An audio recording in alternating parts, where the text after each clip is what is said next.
Hi everybody, welcome to Shivers. Today we are taking a trip down memory lane. We are talking all about nostalgic horror. These are the things that really kicked off my horror love, so stick around for that full list. Getting started, let's talk about MTV. I am a child of the 2000s and loved growing up watching actual music videos on MTV, but I also got to watch a lot of the one-off TV shows like Scare Tactics that was on the Sci-Fi Network and these other scary shows like Fear that was on MTV. Nothing quite beat my Super Psycho Sweet 16. If anything, I would have to say that that is my favorite horror movie as a teenager.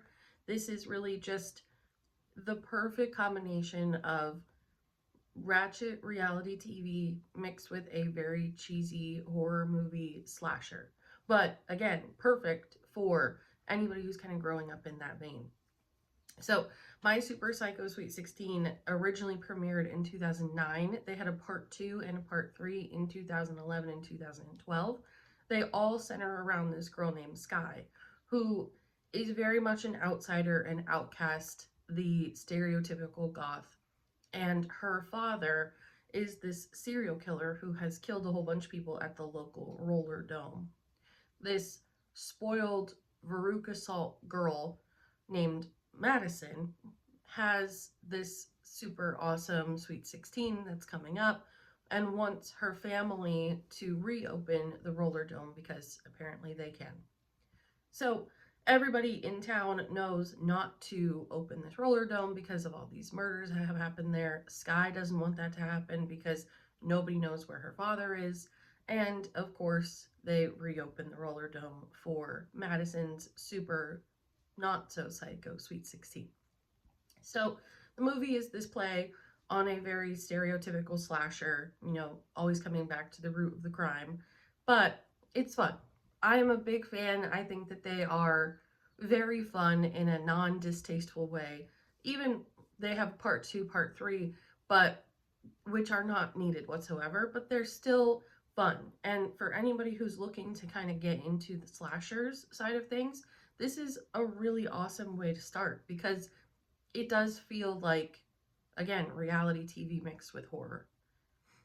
So, on the train of MTV, next up we have MTV Scream. So, from 2015 to 2019, MTV created a TV show based off of the Scream movie franchise. As silly as that sounds, it was a phenomenal TV show. It was a TV show that I recommended to everybody. I watched this late in high school into college. So this is more modern than it is nostalgic, but it does still have that MTV feel. It feels a little bit like Riverdale with more of the horror stereotype. You do have all the rules of Scream that are in this movie, so it does follow a similar pattern to the movies themselves. But I think they're really great. I love the MTV series of Scream. I wish that they would bring it back. They brought it back for a one-off season in 2019, which was not so great. But the originals, the story is there, the twists are there, the chase scenes are there. All the makings of just a genuinely good TV show. Next up, of course, we cannot be completing a nostalgic list without talking about Goosebumps. So, R.L. Stine wrote Goosebumps, really wonderful stories, not the most wonderful person, but the Goosebumps stories that have always stuck out to me are just a couple of them. So, Night of Living Dummy is a classic. This is all about Slappy. This is probably the most famous Goosebump movie at this point, all about Slappy. We also have Be Careful What You Wish For. There are a couple of different versions of this story. So, one is focusing on this girl who's on a basketball team, and really it's just paying attention to what you wish for, specifically from a high school perspective. There's another one that they have where this person is going to this yard sale and picks up this item from the yard sale, and it's almost like a genie in a bottle, but they do get some witches from this one as well. We also have Welcome to Camp Nightmare, which from the fandom and perspective of Twilight Zone and Black Mirror Welcome to Camp Nightmare should certainly fall on that list. I would love it if Black Mirror took the storyline of Welcome to Camp Nightmare and turned it into an adult kind of play out. So I won't tell you what that one's about because I really encourage you to go look that one up. And then we have Deep Trouble. Deep Trouble is the first Goosebump book I ever had. It's really silly. They used to come with DVDs back in the day. So the DVD version of Deep Trouble was very much found footage style of these kids that are visiting their uncle that lives by the water. And he has this basement that he says, do not go down there, do not touch anything, basically stay upstairs and have a good time by the beach. All to come to find out that he's doing all these sort of marine life experiments in his basement. So, again, it's a sillier one, but it always sticks with my heart because it was the first Goosebumps book that I had. On the same train of Goosebumps, you almost graduate from Goosebumps and go directly into Scary Stories to Tell in the Dark. So Scary Stories to Tell in the Dark was created by Alvin Schwartz, and surprisingly, it's a lot older than you would expect. This was made in 1981. They did do an updated version in 2011, but they took out a couple of stories. So there are some people who are not thrilled with the 2011 revival, but the original is from 1981. There are 2 other books that did follow in 1991, but, you know, the original is the original. So this is a more compendium of stories. This is a whole bunch of different stories by different people, but most of them are based off of superstition, folklore stories, just turned really genuinely scary, especially with the illustrations that are by Stephen Comell. So this is a classic. This is, again, you graduate from Goosebumps and go directly into Scary Stories to Tell in the Dark. You're going to have some growing pains along with this one. One of the stories that always sticks out directly to me is not only the big toe and kind of the fears of having something pop up in your stew, but also the haunted house. So this is the imagery of the girl from the haunted house. And seeing that as a child is just pretty jarring. So again, you know, you have a little bit more adult version of these scary stories, and some of them still hold true to being scary. After we have Scary Stories to Tell in the Dark, or before, we have yet another one by Alvin Schwartz, and that is In a Dark, Dark Room. So In a Dark, Dark Room is a true classic. This is where the girl with the green ribbon is in. This one is relatively old as well. It's from 1984. It says and is marketed as ages 5 to 8. I would like to read one of these stories to you called The Night It Rained, not knowing that we were going to have a reading session today. So The Night It Rained. It was late at night. I was driving past the cemetery when I saw a boy standing in the rain. Do you want to ride home? I asked. Yes, please, he said. I live on Front Street next to the school. I handed him my old sweater. It's cold tonight, I said, and you are wet. I had better put this on. After that, we did not talk. We stopped at his house. I said, keep the sweater, I'll get it tomorrow. What's your name? Jim, he said. Thanks for the ride. I stopped for the sweater the next day. A woman came to the door. Is Jim at home? I asked. I have come to pick up my sweater. She looked at me in a strange way. It must have been another boy, she said. Jim is our son. He's been dead for almost a year. He's buried in the cemetery. I told her how sorry I was and I left. I did not know what to think. The next morning I went to the cemetery. I wanted to see Jim's grave. Lying across the grave was my sweater. That, for a 5 to 8-year-old, I think is pretty scary. Along with the fact of just the classic green ribbon girl who is dying because she is decapitated her whole life.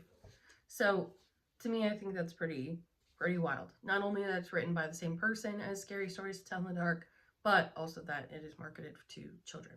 Nonetheless, I was one of said children who read this book and still have it. So yes, that is the next one on our list. Following that, we're now growing up a little bit. We now have Melancholy Stories of the Melancholy Death of Oyster Boy and Other Stories by Tim Burton.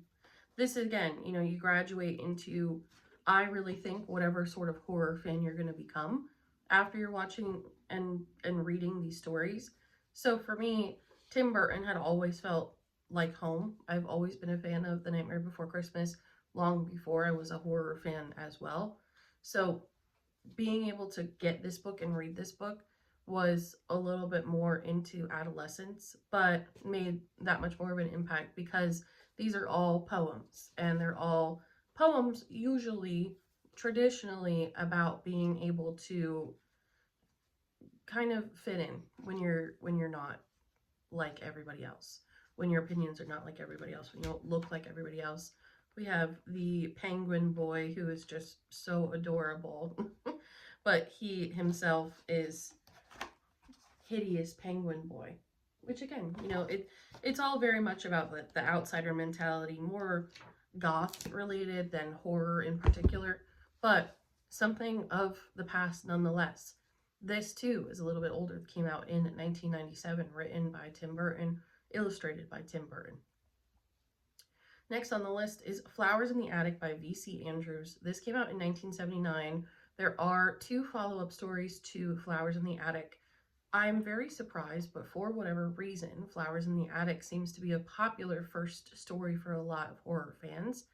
It is scary in the sense of, this is not what I should be reading and this is not what should be going on. So Flowers in the Attic really follows this 4 children who are put in the attic of their family home after their father passes away because their mother and their grandmother are basically evil. So they're just locked up there, and now they have to create this sort of new life with each other while they are spending their whole time in the attic. So it's really more about what we shouldn't be doing, what our desires should not be doing, things like that, rather than anything substantial. Because the biggest staining part about this book is the incestual relationship between these siblings. So, again, not necessarily a stereotypical horror story, but it is very fascinating to me that many people who are horror fans start with this book. Next up is, I do think, a little bit unique to me. This was a book series that I found at a Scholastic book fair a very long time ago and has been my favorite really ever since. So this is Escape from Furnace by Alex Gordon Smith. There are 5 books in this series. They have started in 2010, ended in 2015. So this took my entire high school to actually be dedicated to this series. So Escape from Furnace follows this kid named Alex, written by Alex, in a London prison called Furnace Penitentiary. Basically, he has not done anything significantly wrong, but he is a troublemaker kid. So while he's in this penitentiary prison system, there's all these experiments that are going on in the background. There's these elements of not only sci-fi but also supernatural. This prison for teenagers is really locked down. So there's a lot of opportunities for him to escape. There's a lot of opportunities for thriller-esque scenes in this book. So I really, really, really love this series, and I have not reread it as an adult, but I would definitely recommend it to anybody who is kind of tiptoeing their way through sci-fi and horror, especially in the front lines. The way that this book is written is very comic book-esque. It has that quick feel. It has get to the point. So yeah, I'm a big fan of this whole series, and it was followed up by a book called The Fury, which is after all of these things that have happened in the prison. And again, there's 5 books, so I won't spoil the series for you, but The Fury, I think, takes it in a different direction that I'm not the biggest fan of. So I would just leave it with the first 5. Next up, another series that I do think is relatively unique to me is Bad Girls Don't Die. This is by Katie Allender. This came out in 2011. So again, right in that like high school-esque time for me. But there's 3 books in this series, and the main character of this is called Alexis. So we have Alex, Alexis. I do wonder if that has a subconscious ploy to me naming my main character Alexa. But Alexis is this regular teenager. This whole book series, though, is much more gothic. So we are sort of separating the lines of the Goosebumps to Scary Stories to Tell in the Dark to now the more gothic-y, melancholy death of Oyster Boy and Bad Girls Don't Die. It's more of that gothic-y realm rather than Escape from Furnace being more of that sci-fi realm. But the deeper meaning behind the Bad Girls Don't Die series is the idea that we're surviving these ghosts that are all around us. That's the quote directly from the author, saying that this is not just a young adult horror story, but rather something that's a lot deeper. And then finally, to end our list for nostalgic horror, we have Miss Peregrine's Home for Peculiar Children. This was written by Ransom Riggs in 2011. This follows a 16-year-old Jacob who, after a tragic family event, journeys to a remote Welsh island, discovering the ruins of an orphanage rumored to harbor peculiar children and a mysterious guardian, Miss Peregrine. I have only ever read the first book in this series. I believe there are 3, but this is now we're going back to more of that sci-fi, more of that. This I would say almost teeters on that anime side of things because all of these children have, I guess you can say, superpowers. They all have something that is special to them, and so being able to be in a specific Hogwarts type home where they get to explore these things, but also having that hidden feel where they're not allowed to show these traits to the public is more, again, along that, like, we have superpowers, X-Men, anime, comic, that type of vibe. So you can really start to see, at least for me, the layers of horror that we're being able to discover at younger ages. And again, these don't necessarily have these dark, depressing endings like a lot of these dread books that we're reading today, but it's all a way of kind of introducing these areas in safe environments. So again, even if you are somebody who is younger or just feeling like revisiting the past a little bit, these are really great ways of getting back to the roots of what version of horror you kind of assign to yourself. What do you like the best? If you're more of a slasher thriller type of person, maybe that started with something like MTV Scream. If you're more of a ghost story type of person, maybe that started with In a Dark, Dark Room. You never know where these things kind of came from, but it's nice to take a trip back and kind of have an appreciation for them. So, a big thank you to everything that's on this list, because without it, I probably wouldn't be a horror fan. Same with many of you. But thank you, as always, for listening. Leave in the comments what are some of the things that you read growing up, watched growing up, what caused you to be a horror fan, and hopefully you still are today. So, thank you for listening, and I will see you next week.